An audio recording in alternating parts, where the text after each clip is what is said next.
ಸ್ನೇಹಿತರೆ ನಮಸ್ಕಾರ, ಸ್ವಾಗತ ಸುಸ್ವಾಗತ.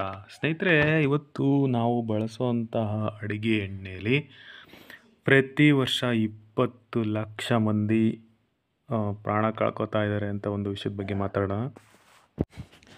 ಹೌದು, ಇದು ತುಂಬ ರಿಸರ್ಚ್ಗಳ ಪ್ರಕಾರ ಬಂದಿರೋಂಥ ವಿಚಾರ. ನಮಗೆ ಗೊತ್ತೇ ಇದೆ, ನೀವು ಡಾಕ್ಟ್ರ್ ಹತ್ರ ಹೋದ್ರೂ ಅಡುಗೆ ಎಣ್ಣೆನ ಯಾವ್ದು ಯೂಸ್ ಮಾಡ್ತೀರಾ, ಎಷ್ಟು ಯೂಸ್ ಮಾಡಬೇಕು, ಯಾವ ಪ್ರಮಾಣ ಬೇಕು ಅನ್ನೋದೆಲ್ಲ ಹೇಳ್ತಾರೆ. ಸೊ ಆಗಿದ್ದಾಗ ಯಾಕೆ ಇದು ಪ್ರಾಬ್ಲಮ್ ಆಗ್ತಿದೆ ಅಂತ ನಾವು ನೋಡ್ತಾ ಹೋದರೆ ಒಂದು ಚಿಕ್ಕ ಮಾಹಿತಿ ನಿಮಗೋಸ್ಕರ ಸ್ನೇಹಿತರೆ ಮಾತಾಡೋಣ. ಇವತ್ತಿನ ದಿನಗಳಲ್ಲಿ ಅಡುಗೆ ಎಣ್ಣೆನ ಬಳಸೋದು ಎಲ್ಲ ಕಡೆ ಜಾಸ್ತಿ ಆಗಿದೆ. ಮತ್ತು ಕರಿದ ಪದಾರ್ಥಗಳನ್ನ ತಿನ್ನೋದಂತೂ ತುಂಬಾ ಜಂಕ್ ಫುಡ್ ಅಂತ ಏನು ಹೇಳ್ತೀವಿ, ಕರಿದ ಪದಾರ್ಥ ಅನ್ನೋದು ಕಾಮನ್ ಪ್ರಾಕ್ಟೀಸ್ ಆಗಿಬಿಟ್ಟಿದೆ. ನಾವು ನಮ್ಮ ಮನೆಗಳಲ್ಲೇ ಆಚೆ ತಿನ್ನೋದಿರ್ಬೋದು, ಮನೆಗಳಲ್ಲಿರ್ಬೋದು, ಮನೆಯಲ್ಲಿ ಅಟ್ಲೀಸ್ಟ್ ಓಕೆ, ಬಟ್ ಸಂಸ್ಕರಿಸಿದ ಎಣ್ಣೆ ಅಂತ ಏನು ಹೇಳ್ತೀವಲ್ಲ, ರಿಫೈನ್ಡ್, ಈಗ ಅಡುಗೆ ಮಾಡಬೇಕಾದ್ರೆ ಎಣ್ಣೆ ಬಳಸಲೇಬೇಕು. ನಾನು ಆಗಲೇ ಹೇಳಿದೆ, ಎಣ್ಣೆ ಇಲ್ಲದೇ ಏನೇ ಒಂದು ಮಾಡಿದ್ರೂ ರುಚಿ ಇರಲ್ಲ. ಬಹುತೇಕ ನಾವು ಎಣ್ಣೆನ ಬಳಸಬೇಕು ಅಂದರೆ ನಾವು ಅಂಥ ಒಂದು ಎಣ್ಣೆನ ನಿಮ್ಮ ಬಗ್ಗೆ ಹೇಳ್ತೀನಿ. ಅದನ್ನು ಸಾವಿರಾರು ಜನ ಪ್ರಾಣ ಕಳ್ಕೊತಾ ಇದ್ದಾರೆ ಅನ್ನೋದು ಸರ್ವೇ ಸಾಮಾನ್ಯವಾದಂಥ ವಿಷಯ. ನಿಮಗೂ ಗೊತ್ತು, ನಮಗೂ ಗೊತ್ತು. ಯಾಕೆ ಅಂದರೆ ನಾವು ಅದನ್ನು ನೋಡ್ತಿದ್ದೀವಿ. ಎಷ್ಟು ಹೃದಯಾಘಾತಗಳಿರ್ಬೋದು, ಮಗದೊಂದು ಒಬೆಸಿಟಿ ಇರ್ಬೋದು, ಹೀಗೆ ಅನೇಕ ಕಾಯಿಲೆಗಳಿಗೆ ಗುರಿ ಆಗ್ತಿರೋದನ್ನು ನೋಡಿದ್ದೀವಿ.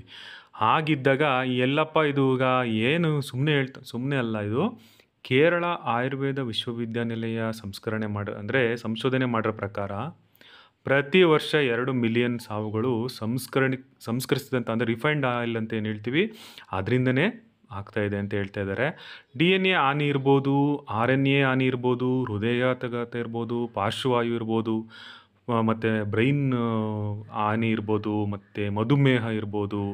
ಹೀಗೆ ಈ ಕಂಪ್ಲೀಟ್ ಕಾಯಿಲೆಗಳಿಗೆ ರಿಫೈನ್ಡ್ ಆಯಿಲ್ ಅಥವಾ ಸಂಸ್ಕರಿಸಿದ ಎಣ್ಣೆನೇ ಕಾರಣ ಅನ್ನೋದನ್ನು ಈ ಒಂದು ವಿಶ್ವವಿದ್ಯಾನಿಲಯನವರು ತಿಳಿಸ್ತಾ ಇದ್ದಾರೆ.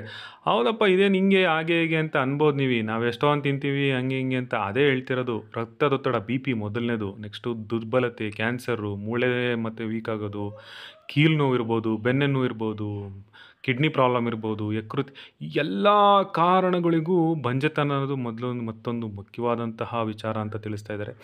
ಎಲ್ಲ ಕಾರಣಗಳಿಗೂ ಈ ಎಣ್ಣೆ ಒಂದು ಇದಾಗಿರುತ್ತೆ.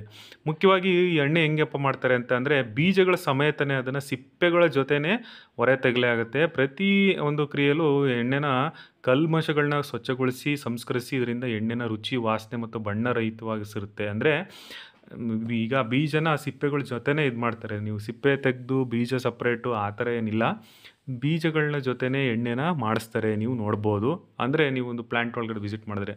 ಇದಾದ ನಂತರ ಇದಕ್ಕೆ ನೀರು, ಉಪ್ಪು, ಕಾಸ್ಟಿಕ್ ಸೋಡಾ, ಸಲ್ಫರು, ಪೊಟ್ಯಾಷಿಯಮ್ ಆಮ್ಲ ಮತ್ತು ಇತರ ಅಪಾಯಕಾರಿ ಆಮ್ಲಗಳನ್ನ ಸಹ ಬಳಸಲಾಗುತ್ತೆ.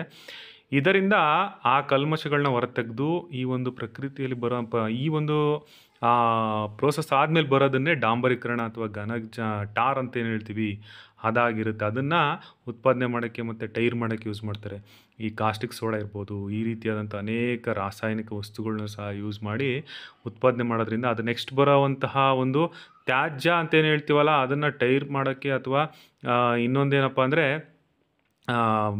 ನಾನು ಆಗಲೇ ಹೇಳ್ದಂಗೆ ಈ ಡಾಂಬರ್ ಮಾಡೋದಕ್ಕೆ ಈ ಎಣ್ಣೆ ಆಮ್ಲದಿಂದ ವಿಷಕಾರಿಯಾಗುತ್ತೆ ಅಂತ ಸಂಶೋಧಕರು ಹೇಳ್ತಾರೆ. ಅಂದರೆ ಆಮ್ಲ ಆ್ಯಡ್ ಮಾಡೋದೇ ಇದಕ್ಕೆ ವಿಷಕಾರಿ ಆಗ್ತಿರೋದು ಅನ್ನೋದು ಈ ಸಂಸ್ಕರಣೆಯಿಂದ ಬರುವಂಥ ವಿಚಾರ, ಸಂಸ್ಕಾರರು ಹೇಳಿರುವಂಥ ಮಾತು.